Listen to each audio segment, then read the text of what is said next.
ആഗോള കോടീശ്വരൻ ഗൗതം അദാനിക്കെതിരെ യുഎസിൽ കേസെടുത്തിരിക്കുകയാണ്. തട്ടിപ്പിനും വഞ്ചനയ്ക്കുമാണ് case register ചെയ്തിരിക്കുന്നത്.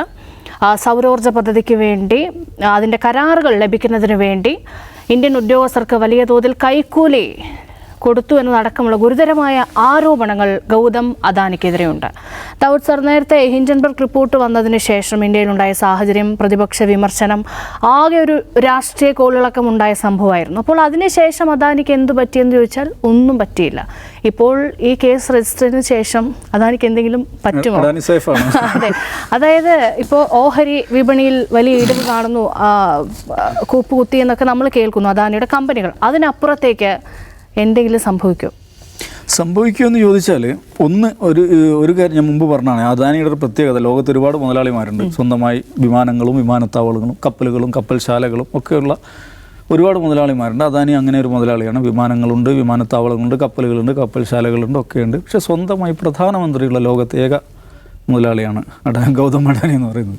അപ്പോൾ അതുകൊണ്ട് ഇന്ത്യയിൽ അദ്ദേഹം സേഫ് ആയിരിക്കും. പക്ഷേ ഇവിടെ ഒരു പ്രശ്നം, ഈ കേസ് എന്താണെന്ന് രേഷ്മക്ക് മനസ്സിലായി. വളരെ ലളിതമാണ് ഈ കേസ്. മുമ്പ് ഈ കഥ കേട്ടിട്ടുണ്ടോ? ഒരാൾ ഈ മകനെ കൊണ്ട് ബിൽഗേറ്റ്സിൻ്റെ മകളെ കല്യാണം കഴിപ്പിച്ച കഥ കേട്ടിട്ടുണ്ടോ? അടിപൊളിയാണ്. ഒരാൾ ബിൽഗേറ്റ്സിനെ വിളിച്ചിട്ട് പറയാണ്, നിങ്ങളെ മകളെ എൻ്റെ മോന് കല്യാണം കഴിപ്പിച്ചു തരണം. ബിൽഗേറ്റ്സിനെ കണ്ട് പറയാണ്, നിങ്ങളെ മകളെ എനിക്ക് എൻ്റെ മോന് കല്യാണം കഴിപ്പിച്ചു തരണം എന്ന്. അപ്പോൾ ബിൽഗേറ്റ്സ് നിങ്ങളെ മോൻ ആരാന്ന് ചോദിച്ചു. ഇങ്ങനെയൊക്കെ വന്ന് ഇത്ര കോൺഫിഡൻസോടുകൂടി പറയാൻ, എൻ്റെ മോൻ വേൾഡ് ബാങ്കിൻ്റെ CEO ആണെന്നാണ്. ആണോ? അന്നേ കെട്ടിച്ചു തരാമെന്നാണ്. പുള്ളി അവിടെ നിന്ന് ഓഫീസ് ഇറങ്ങി ടപ്പേ വേൾഡ് ബാങ്കിലേക്ക് വിട്ടു. അവിടെ പോയിട്ട് അതിൻ്റെ ഡയറക്ടർ കണ്ടിട്ട് പറഞ്ഞു, എൻ്റെ മോനെ നിങ്ങൾ CEO ആയിട്ട് പോസ്റ്റ് ചെയ്യണമെന്നാണ്. അപ്പോൾ ഇയാൾ ചോദിച്ചു, നിങ്ങളെ മോൻ ആരാണെന്ന്? എൻ്റെ മോനോ? എൻ്റെ മോൻ ബിൽഗേറ്റ്സിൻ്റെ മരുവാൻ. കൊള്ളാമല്ലോ, എന്നാൽ നമുക്ക് CEO ആക്കാമെന്ന് പറഞ്ഞു. അപ്പോൾ ഇത് ശരിക്കും ഇതാണ് ഈ അദാനി ഈ കേസിൽ തട്ടിപ്പ് തന്നെ. എന്താ സംഭവം അറിയോ? ഇന്ത്യയിലെ ആന്ധ്ര, ഒഡീഷ, ജാർഖണ്ഡ്, കശ്മീർ ഈ സംസ്ഥാനങ്ങളിലൊക്കെ വലിയ വലിയ പ്രോജക്റ്റുകൾ, അദാനി ഗ്രീൻ എനർജി സൗരോർജ്ജ പ്രോജക്റ്റുകളാണ്. സൗരോർജ്ജ നിർമ്മാണവും വിതരണമൊക്കെ ബന്ധപ്പെട്ട വലിയ പ്രോജക്റ്റുകൾക്ക് വേണ്ടി ആയിരക്കണക്കിന് കോടി രൂപ ബ്രൈബ് കൊടുത്തിട്ടുണ്ട്, കൈക്കൂലി കൊടുത്തിട്ടുണ്ട്. അപ്പോൾ അമേരിക്കയിലെ കേസ് കൈക്കൂലി കൊടുത്തതല്ല. അപ്പോൾ ഈ അമേരിക്കയിൽ നിന്ന് അവിടുത്തെ ഇൻവെസ്റ്റേഴ്സിൻ്റെ ഇരുന്ന് കണ്ടമാനം പൈസ ഇയാൾ വസൂലാക്കി. നമ്മൾ ഈ ഡിജിറ്റ് വെച്ച് പറഞ്ഞാൽ ഇന്ത്യൻ ഇതിൽ പറഞ്ഞാൽ എത്രയോ 1000 കോടിയാണ് വരിക. 2685 മില്യൺ ഡോളറാണ്. അപ്പോൾ ഇന്ത്യൻ ഇതിലേക്ക് ആക്കുമ്പോൾ അത് എത്രയാണെന്ന് ഒന്ന് ആലോചിച്ച് നോക്കിയാൽ മതി. അപ്പം അവരോടെന്താ പറഞ്ഞു? ഇന്ത്യയിൽ ഒരുപാട് സംസ്ഥാനങ്ങൾക്ക് വലിയ പ്രോജക്റ്റുകൾ വരാൻ പോവാണ്, അടിപൊളി കിടിലം പ്രോജക്റ്റുകൾ വരാൻ പോവാണ് എന്ന് പറഞ്ഞിട്ട് അവരുടെ നിന്ന് പൈസ മേടിച്ചു. ഇവർക്ക് മാർക്കറ്റ് വിലയേക്കാൾ കൂടിയ വിലക്ക് പുള്ളിയുടെ പ്രോഡക്റ്റ്സ് മേടിക്കാൻ വേണ്ടിയിട്ട് ഉള്ള കരാറിന് വേണ്ടി ഇവിടെ ബ്രൈബ് ചെയ്തു. അപ്പോൾ ആരെ പൈസ കൊണ്ടാണ്? അവിടെ അമേരിക്കയിലെ ഇൻവെസ്റ്റേഴ്സിൻ്റെ പൈസ. ആ പൈസ എന്ത് പറഞ്ഞിട്ടാണ് അവരോട് മേടിച്ചത്? ഇന്ത്യയിൽ എനിക്ക് കിടുക്കാച്ചി പ്രോജക്റ്റുകൾ ഉണ്ട്, വരാൻ പോവാണെന്ന് പറഞ്ഞിട്ട്. അപ്പോൾ ആക്ച്വലി പ്രോജക്റ്റ് ഉണ്ടോ? ഇല്ല. ആ പ്രോജക്റ്റ് ഉണ്ടാക്കിയെടുക്കാനും അത് നടപ്പിലാക്കാനും ഇവർക്ക് ആയിരക്കണക്കിന് കോടി രൂപ കൈക്കൂലി കൊടുക്കുകയാണ്. അതിന് കൈക്കൂലി കൊടുക്കാനുള്ള പൈസയാണ് അവിടെ നിന്ന് മേടിച്ചിരിക്കുന്നത്. അതാണ് ഡ്യൂപ്പിംഗ് ഇൻവെസ്റ്റേഴ്സ് എന്നുള്ളതാണ് ഇങ്ങേർക്കെതിരെയുള്ള പ്രധാനപ്പെട്ട ചാർജ് എന്ന് പറയുന്നത്. അപ്പോൾ അതിൽ അദ്ദേഹത്തിൻ്റെ നടപടികൾ മുന്നോട്ട് പോകും. പക്ഷെ അതുകൊണ്ട് ഇപ്പോൾ രാഹുൽ ഗാന്ധി ആവശ്യപ്പെട്ടിട്ടുണ്ട് അദ്ദേഹത്തെ അറസ്റ്റ് ചെയ്യണം. കാരണം അദ്ദേഹം US ലോ മാത്രമല്ല ഇന്ത്യൻ ലോയും തെറ്റിച്ചിരിക്കുകയാണ്. കാരണം ഇവിടെയാണല്ലോ ബ്രൈബ് ചെയ്തിരിക്കുന്നത് ഇവിടുത്തെ. അപ്പോൾ അതുകൊണ്ട് പക്ഷേ ഇന്ത്യയിൽ അദ്ദേഹത്തിനെതിരെ കേസില്ല, ആ വിഷയത്തിൽ കേസില്ല. മുന്നോട്ട് പോകുമെന്ന് എനിക്ക് തോന്നുന്നില്ല. കാരണം അദാനിയുടെ പ്രധാനമന്ത്രിയാണ് രാജ്യം ഭരിക്കുന്നത്. ഇതിലുള്ളൊരു പ്രശ്നം, വരാൻ പോകുന്ന ഒരു പ്രശ്നം എന്ന് വെച്ചിട്ടുണ്ടെങ്കിൽ US ഡിപ്പാർട്ട്മെൻറ്റ് ഓഫ് ജസ്റ്റിസ് ആണ് ഈ ഇൻഡിക്റ്റ് ചെയ്തിരിക്കുന്നത്. ഇന്ത്യയും അമേരിക്കയും തമ്മിൽ എക്സ്ട്രാഡിഷൻ ട്രീറ്റി ഉള്ള രാജ്യങ്ങളാണ്. കുറ്റവാളികളെ കൈമാറുവാനുള്ള കരാർ ഇന്ത്യയും അമേരിക്കയും തമ്മിൽ ഉണ്ട്. അത് വളരെ സ്ട്രോങ് ആയിട്ടുള്ളൊരു കരാറാണ്.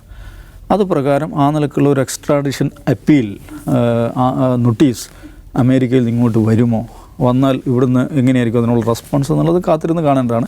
പക്ഷെ അതൊക്കെ സമയമെടുക്കും. അപ്പോൾ അതിൽ ഇന്നിപ്പം ഇൻഡിക്റ്റ് ചെയ്തു, നാളെ ആ നടപടിയിലേക്ക് കടക്കുമെന്ന് ഞാൻ വിചാരിക്കുന്നില്ല. ഇപ്പോൾ ജാനുവരിയിൽ മൈപ്രാൻറ്റ് അവിടെ അധികാരത്തിൽ കയറാൻ പോവാണ്.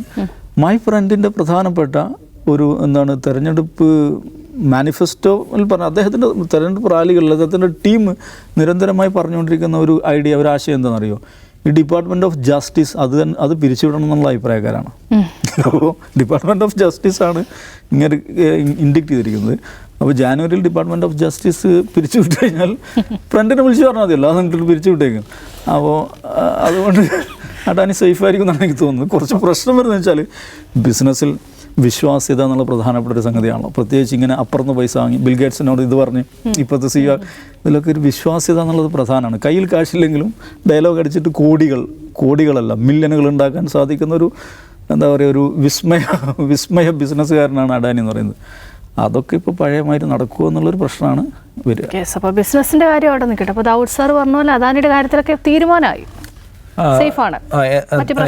ഇവിടെ എന്തെങ്കിലും നടപടിയൊന്നും അദ്ദേഹത്തിനെതിരെ ഉണ്ടാകുമെന്നോ അദ്ദേഹത്തെ എതിരായിട്ടുള്ള എന്തെങ്കിലും ഇൻവെസ്റ്റിഗേഷൻ നടക്കുമെന്ന് വിചാരിക്കാൻ നമ്മൾ പറ്റില്ലല്ലോ. കാരണം ഇപ്പോൾ കഴിഞ്ഞ 2-3 തവണയായിട്ടുള്ള ഹിൻഡൻബർഗ് റിപ്പോർട്ട് നമുക്ക് ഓർമ്മയുണ്ട്. 1-2 തവണ പുറത്തു വന്നു. അദ്ദേഹത്തിനെതിരെ ഒരു അന്വേഷണവും നടക്കുന്നില്ല.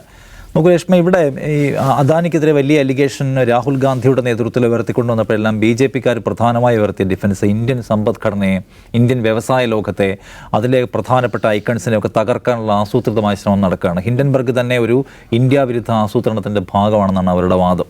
അപ്പോൾ ഇന്ത്യൻ സമ്പദ് വ്യവസ്ഥയെക്കുറിച്ചും ഇന്ത്യൻ വ്യവസായ മേഖലയെക്കുറിച്ചും ഈ പറയുന്ന മോദി അഡ്മിനിസ്ട്രേഷനും BJP നേതാക്കൾക്കും ശരിയായ ആശങ്കയുണ്ടെങ്കിൽ അവർ മനസ്സിലാക്കേണ്ടത് എന്താണ്? ഇന്ത്യൻ സമ്പദ് വ്യവസ്ഥയുടെ മേലെ ഒരു കൊടുവാള് പോലെ തൂങ്ങിക്കിടക്കുകയാണ് അദാനി എന്ന വാചകമാണ് ഹിൻഡൻബർഗിൻ്റെ ആദ്യത്തെ റിപ്പോർട്ടിൽ അവർ ഉപയോഗിച്ചിരിക്കുന്ന ഒരു വാചകം. കാരണം അത്രയധികം ഇന്ത്യയിലെ ധനകാര്യ സ്ഥാപനങ്ങളെ ഇദ്ദേഹം പറ്റിച്ചുകൊണ്ടിരിക്കുന്നതാണ് അവർ കണ്ടെത്തിയ കാര്യം. അങ്ങനെയാണെങ്കിൽ നമ്മൾ ഉയർത്തുന്ന ആരോപണമാണോ, രാഹുൽ ഗാന്ധി ഉയർത്തുന്ന ആരോപണമാണോ, ഹിൻഡൻബർഗിൻ്റെ ആരോപണമാണോ, OCCRPയുടെ ആരോപണമാണോ, അതായത് ഇപ്പോൾ അമേരിക്കയിലെ കേസാണോ? സത്യത്തിൽ എന്താണ് ഇന്ത്യൻ സമ്പദ് വ്യവസ്ഥയ്ക്കെതിരായിട്ടുള്ള പ്രശ്നം എന്താണ്? അദാനി എന്ന് പറയുന്ന വ്യക്തിയും അയാളുണ്ടാക്കുന്ന സാമ്രാജ്യവും സത്യത്തിൽ ഇന്ത്യൻ സമ്പദ് വ്യവസ്ഥയ്ക്ക് വലിയ അപകടകരമായി മാറിക്കൊണ്ടിരിക്കുന്നു കാണാം. കാരണം അദാനി ലോകത്തെ തന്നെ ഏറ്റവും വലിയ കോടീശ്വരനായി ഉയർന്നു വരികയും പിന്നീട് അദ്ദേഹം ഒരു വീഴ്ചയിലേക്ക് വരികയും തിരിച്ചു വരാൻ ശ്രമം നടത്തിക്കൊണ്ടിരിക്കുകയും വീണ്ടും റിപ്പോർട്ട്സ് പുറത്തു വരികയും അദ്ദേഹം പ്രയാസപ്പെടുന്നതാണ് കണ്ടുകൊണ്ടിരിക്കുന്നത്. സോ നോക്കൂ, അദാനിയെക്കുറിച്ച് മനസ്സിലാക്കേണ്ടത് നമ്മളെപ്പോഴും പറയാറുള്ളൂ, അദാനിയുമായി ബന്ധപ്പെട്ട് വരുന്ന എല്ലാ ആരോപണങ്ങളുടെയും പ്രശ്നം അത് ഭയങ്കര ഹൈലി കോംപ്ലിക്കേറ്റഡ് ആൻഡ് ബിസിനസ്സുകാർക്ക് മാത്രം മനസ്സിലാവുന്നതോ അല്ലെങ്കിൽ ഒരുപാട് ആഴത്തിൽ വായിച്ചാൽ പിടികിട്ടുന്നതാണ്. അപ്പോൾ ആളുകൾക്ക് അതെന്താ സംഗതി എന്ന് മനസ്സിലാവില്ല. ആളുകൾക്ക് ആകെ അറിയാവുന്ന അദാനി വലിയ കോടീശ്വരനാണ്, അദ്ദേഹം ഇന്ത്യയുടെ അഭിമാനം ഉയർത്തിയ ആളാണ്, അദ്ദേഹത്തെ ആരൊക്കെ ആക്രമിക്കുന്നു മാത്രമാണ്. സത്യത്തിൽ അദാനി ലോകത്തെ ഏറ്റവും വലിയ കോടീശ്വരനായിരിക്കുമ്പോഴും അദാനിക്ക് 2 ലക്ഷം കോടിയിലധികം രൂപയുടെ കടമുണ്ടെന്നാണ് അദാനിയെക്കുറിച്ച് ഇന്ത്യൻ അതോറിറ്റീസ് പറയുന്നത്. അതിൽ തന്നെ 1 ലക്ഷം കോടിയോളം അടുത്ത് രൂപ കടം കൊടുത്തിരിക്കുന്നത് ഇന്ത്യയിലെ പ്രധാനപ്പെട്ട ബാങ്കിങ് സ്ഥാപനങ്ങളാണ്. SBI പോലെയുള്ള സ്ഥാപനങ്ങൾ 60,000 കോടിയോളം രൂപ അദാനിക്ക് കടം കൊടുത്തിട്ടുണ്ട്. അദാനി എങ്ങനെയാണ് കടമെടുക്കുന്നത്? സിമ്പിളായി ആലോചിച്ചാൽ മതി. അദാനിക്കെതിരെയുള്ള ആദ്യത്തെ ആരോപണം എന്താണ്? അദാനി വ്യാജമായി തൻ്റെ ഓഹരികളുടെ മൂല്യം ഉയർത്തിവെക്കുകയും ആ ഉയർത്തിവെച്ച മൂല്യം എങ്ങനെയാണ് ഉയർത്തുന്നത്? അദ്ദേഹത്തിന് തന്നെ ഷെൽ കമ്പനികൾ കൊണ്ട് ഇവിടുത്തെ അദ്ദേഹത്തിൻ്റെ ഓഹരികൾ വാങ്ങിക്കൂട്ടി അദാനി ഓഹരി മൂല്യം ഉയർത്തിവെക്കുകയും ആ വ്യാജമായി ഉയർത്തിയ കുമിള മൂല്യം ഉപയോഗിച്ചുകൊണ്ട് നമ്മുടെ പൊതുമേഖലാ ബാങ്കുകളിൽ നിന്ന് വൻതോതിൽ കടമെടുക്കുന്നു. ആ കടമെടുത്ത പൈസ കൊണ്ടാണ് ഇദ്ദേഹം കളിക്കുന്നത്. ശരിക്കും ബിൽഗേറ്റ്സിന്റെ അതായത് ഇവിടെ അതായത് നോക്കൂ, ഒരു ലിസ്റ്റ് ചെയ്യപ്പെട്ട കമ്പനി 75% എന്ന് പറയുന്നത് കയ്യിൽ വെക്കാൻ പാടുള്ളൂ, ബാക്കി വിപണിയിൽ ഉണ്ടാവണം എന്നാണ് നിയമം. ഇദ്ദേഹം ഈ 25% കൂടി അദ്ദേഹത്തിൻ്റെ ഷെൽ കമ്പനി ഉപയോഗിച്ച് വാങ്ങിയിട്ട് ഇതിൻ്റെ മൂല്യം ഉയർത്തുകയാണ്. അപ്പോൾ ഈ ഉയർത്തിയ മൂല്യം കൊണ്ടുപോയി പണയം വെക്കുന്നു, കോടാനുകോടികൾ എടുക്കുന്നു. 80,000 കോടിയോളം രൂപ ഈ ബാങ്കുകൾ കൊടുത്തിട്ടുണ്ട്. എന്നിട്ട് അദ്ദേഹം നടത്തുന്ന കച്ചവടം മുഴുവൻ പൊളിയാണെന്നാണ് പുറത്തു വരുന്ന റിപ്പോർട്ട്സ്. അപ്പോൾ ഈ ഹിൻഡൻബർഗ് റിപ്പോർട്ട് വരുമ്പോൾ ഇത് അന്വേഷിക്കണം എന്നുള്ള വലിയ ആവശ്യമായിരുന്നു. ആരും അന്വേഷിക്കുന്നില്ല. അപ്പോൾ സെബി എന്ന് പറഞ്ഞത് അന്വേഷിക്കേണ്ട ഓർഗനൈസേഷനുണ്ട്. ആ സെബിയോട് അന്വേഷിക്കാൻ പറയുന്നു, സെബി അനങ്ങുന്നില്ല. സെബി ആകെ ഉരുണ്ട് കളിക്കുകയാണ്. അവസാനം സുപ്രീം കോടതി ചോദിക്കുന്നു. അപ്പോൾ സെബി പറയുന്നു മൊത്തം 24 പരാതികളിലും ഞങ്ങൾ ഇൻവെസ്റ്റിഗേറ്റ് ചെയ്യണം. സെബിയുടെ കാര്യപ്പെട്ട ആൾ ഇയാളുടെ പഴയ ഉദ്യോഗസ്ഥൻ. അത് രണ്ടാമത് വന്നു. സെബിയോട് ചോദിക്കുന്നത് സെബി ഉരുണ്ട് കളിക്കുകയാണ്. സെബി അവസാനം സുപ്രീം കോടതി പറഞ്ഞു മൊത്തം 24 എൻക്വയറീസ് നടക്കുകയാണ്, 23 പൂർത്തിയായി, അവസാനത്തത് ഞങ്ങൾ വർക്ക് ചെയ്തുകൊണ്ടിരിക്കുകയാണെന്ന് പറയുന്നു. അപ്പോഴാണ് സെബിക്കെതിരായിട്ടുള്ള സംഗതി വരുന്നത്. മാധബി പുരി ബുച്ചും അവരുടെ ഭർത്താവ് ദബൽ പുച്ചും 2015 അദാനിയുടെ സഹോദരനുമായി ചേർന്ന് മൗറീഷ്യത്തിൽ വൻകിട ഇൻവെസ്റ്റ്മെൻറ്റ് നടത്തിക്കൊണ്ടിരിക്കുകയാണ്. അദാനി ആരാണ്, അദാനി എവിടെയൊക്കെ കാശിറക്കുന്നു, എവിടെ നിന്നൊക്കെ പൈസ വരുന്നു, കംപ്ലീറ്റ് കാര്യങ്ങൾ ഇവർക്കറിയാമായിരുന്നു. ഇവർ ബിസിനസ് ബാങ്കിങ് മേഖലയുമായി ഒരു ബന്ധമില്ലാതിരുന്ന അവരെ എവിടുന്നോ മോദി പിക്ക് ചെയ്തുകൊണ്ടുവന്നതിൻ്റെ മെമ്പറാക്കുകയും പിന്നീട് ചീഫാക്കുകയും ചെയ്തതാണ്. പ്രത്യേകം ഓർക്കണം, അതിനകത്ത് എക്സ്റ്റേണൽ താല്പര്യങ്ങൾ എന്തുമാത്രം പ്രവർത്തിച്ചിട്ടുണ്ടാവും നമുക്ക് സ്വാഭാവികം ഊഹിക്കാവുന്നേ ഉള്ളൂ. അപ്പോൾ അവർ അവിടെ നിന്ന് പ്രവർത്തിച്ചുകൊണ്ടിരിക്കുന്നത് അദാനിക്ക് വേണ്ടിയാണെന്ന് ഈ പറയുന്ന ഹിൻഡൻബർഗിൻ്റെ റിപ്പോർട്ട് ചൂണ്ടിക്കാണിക്കുകയാണ്. മൊത്തം നമ്മൾ മലയാളത്തിൽ പറയില്ല, വേലി തന്നെ വിളവ് തന്നെയാണെന്ന് ചോദിച്ച അതേ അവസ്ഥയാണ് സത്യത്തിൽ ഇതിനകത്തുള്ളത്. എന്ന് വെച്ചാൽ വൻതോതിൽ അദാനി നമ്മുടെ ബാങ്കുകളിൽ നിന്നൊക്കെ എന്തുമാത്രം വലിയ തോതിലുള്ള പണം അടിച്ചുകൊണ്ട് ആരെല്ലാം പോയതിൻ്റെ കഥ അറിയാം. രക്ഷപ്പെട്ടു പോയവർ, പിന്നെ ഇന്ത്യയിലേക്ക് വരാത്തവർ. അപ്പോൾ ഇത് അടിസ്ഥാനപരമായ പ്രശ്നം. വീണ്ടും വീണ്ടും പുറത്തു വരുന്ന എല്ലാ ആരോപണങ്ങൾക്കും ഉള്ളത് ഒരേ ഒരു സ്വഭാവമാണ്, വ്യാജം പറഞ്ഞ് പൈസ അടിക്കുന്നു. അതായത് ഒരു ഇല്ലാത്ത ഒരു സിനാരിയോ സൃഷ്ടിച്ചുകൊണ്ട് അത് വിറ്റ് പൈസ ഉണ്ടാക്കിക്കൊണ്ടിരിക്കുകയാണ്. അതിനെക്കുറിച്ചുള്ള ഒരു ഇൻവെസ്റ്റിഗേഷൻ ഇവിടെ നടക്കുന്നില്ല എന്നാണ് ഏറ്റവും പ്രധാനപ്പെട്ട കാര്യം. എല്ലാ ഏജൻസികളും അദ്ദേഹത്തിൻ്റെ കൂടെയാണ്, എല്ലാ ഏജൻസികളും അദ്ദേഹത്തിൻ്റെ താല്പര്യത്തിനൊപ്പിച്ച് നിലകൊള്ളുകയാണ്. ഇപ്പോൾ പ്രധാനമന്ത്രിയാണെങ്കിൽ തന്നെ അദ്ദേഹത്തിൻ്റെ കൂടെ പ്രധാനമന്ത്രി സഞ്ചരിക്കുന്ന ചാർട്ടേഡ് ഫ്ലൈറ്റിൽ പോകുന്നതിൻ്റെ ഫോട്ടോ ഉയർത്തി കാണിച്ചുകൊണ്ട് രാഹുൽ ഗാന്ധി ലോക്സഭയിൽ ചോദ്യം ചോദിക്കുന്നു. 7 ചോദ്യങ്ങൾ അദ്ദേഹം ചോദിച്ചു. 1.5 മണിക്കൂർ പ്രധാനമന്ത്രി മറുപടി പറഞ്ഞു. അത് അദാനി എന്നുള്ള വാക്കേ വേണ്ടിയില്ല, വേറെ എന്തൊക്കെയോ പറഞ്ഞു. രാഹുൽ ഗാന്ധിക്ക് എങ്ങനെയാണ് ഗാന്ധി എന്നുള്ള പേര് വന്നതെന്നൊക്കെയാണ് അദ്ദേഹത്തിൻ്റെ മറു ചോദ്യം. അപ്പോൾ ഗവൺമെൻറ് എങ്ങനെയാണ് അതിനോട് പെരുമാറുന്നതെന്ന് നമ്മൾ കണ്ടുകൊണ്ടിരിക്കുകയാണ്. സോ അദാനിക്ക് നിയമപരമായ എന്തെങ്കിലും പ്രശ്നം ഇന്ത്യയിൽ ഉണ്ടാകുമെന്ന് വിചാരിക്കാൻ ഇപ്പോഴും ഒരു സാധ്യതയുമില്ല. പക്ഷേ അദാനി ഈ കച്ചവടം ഇപ്പോൾ നോക്കൂ, ഈ വിവരം പുറത്തു വന്നതിന് ശേഷം LIC അടക്കം 1200 കോടി രൂപയുടെ ഓഹരി വിപണിയിൽ അവർക്ക് നഷ്ടം ഉണ്ടായിരിക്കുന്നു. കഴിഞ്ഞ തവണത്തെ പ്രശ്നം ഉണ്ടാകുമ്പോൾ 3000 കോടിയാണ് നഷ്ടം. LIC ഒക്കെ അദാനിയിൽ കൊണ്ട് നിക്ഷേപിച്ചിരിക്കുകയാണ്, നമ്മുടെ കാശാണ് എന്ന് ഓർക്കണം. ഈ അദാനി ഇടിയുമ്പോൾ അതിൻ്റെ കൂടെ ഇടിയാണ്. എത്രയോ ലക്ഷക്കണക്കിന് ശതകോടികളുടെ മൂല്യ ഇടിവാണ് നമ്മുടെ ഈ പൊതുമേഖലാ സ്ഥാപനങ്ങൾക്ക് ഉണ്ടാകുന്നത് എന്ന കാര്യം പ്രത്യേകം ഓർക്കേണ്ടതാണ്. അപ്പോൾ ഇങ്ങനെ ഇടിഞ്ഞുകൊണ്ടിരിക്കുകയാണ്. ഇപ്പോൾ GPQ എന്ന് പറഞ്ഞൊരു വലിയ ഏജൻസി ഉണ്ട്, അവർ ഞങ്ങൾ പുനഃപരിശോധിക്കാൻ പോകണം അദാനിക്കകത്ത് ഇൻവെസ്റ്റ്മെൻറ്റ് എന്ന് പറയുന്നത്.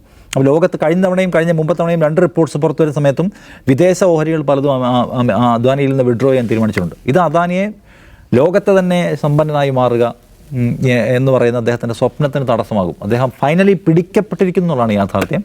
ഇവിടെ അദ്ദേഹത്തിനാവും, പക്ഷേ പുറത്ത് അദ്ദേഹത്തിൻ്റെ കളികൾക്ക് ഒരു പരിമിതി പട്ടികയിൽ ലാസ്റ്റ് 22ാം സ്ഥാനത്താണ്, 3ാം സ്ഥാനത്തുണ്ടായിരുന്നു. ഇതിലിപ്പോൾ ഇവിടെ നടക്കാൻ പോണ ഒരു സംഗതി എന്താ പറയുക, ഒമേരിക്കയിൽ ഒരു ഭാരതീയനെതിരെ കേസ് എടുത്തപ്പോൾ ഇവിടെ രാഹുൽ ഗാന്ധി ചാടി വീണിരിക്കുകയാണെന്ന് പറഞ്ഞിട്ടാണ് ഒരു പ്രശ്നം വരിക. രണ്ടാമത്തെ ആൾ ബ്രൈബ് കൊടുത്ത സ്റ്റേറ്റ് ഗവൺമെൻറ്റ്സ് ഉണ്ടല്ലോ ഈ പ്രോജക്റ്റുകളുണ്ട്, അതിൽ ഒഡീഷ, ആന്ധ്ര, ജാർഖണ്ഡ്, ജമ്മു ആൻഡ് കാശ്മീർ. അതിൽ ആന്ധ്ര അന്ന് ഭരിച്ചിരുന്ന കോൺഗ്രസ്സാണ്. അതും വേറൊരു സംഗതിയായിട്ട് കൊണ്ടുവരാൻ പറ്റും. അപ്പോൾ സ്വരാജിൻ്റെ വാക്ക് കടമെടുത്താൽ മോദി ഭരിക്കുന്ന ഇന്ത്യയിൽ അദാനിക്കെതിരെ ഒരു നടപടി ഉണ്ടാകും അല്ലെങ്കിൽ ഒരു പ്രശ്നമുണ്ടാകുമെന്ന് വിചാരിച്ചാൽ അത് വളരെ നിഷ്കളങ്കമാണ്. അപ്പോൾ അങ്ങനെ ഉണ്ടാകില്ല. കാരണം ഹിൻഡൻബർഗ് റിപ്പോർട്ട് വന്നതിന് ശേഷം ഒന്നും പറ്റിയില്ല. അതുകൊണ്ട് തന്നെ ഈ കാര്യത്തിൽ വളരെ സേഫായിട്ട് ഗൗതം അദാനി ഉണ്ടാകുമെന്ന് തന്നെയാണ് തോന്നുന്നത്.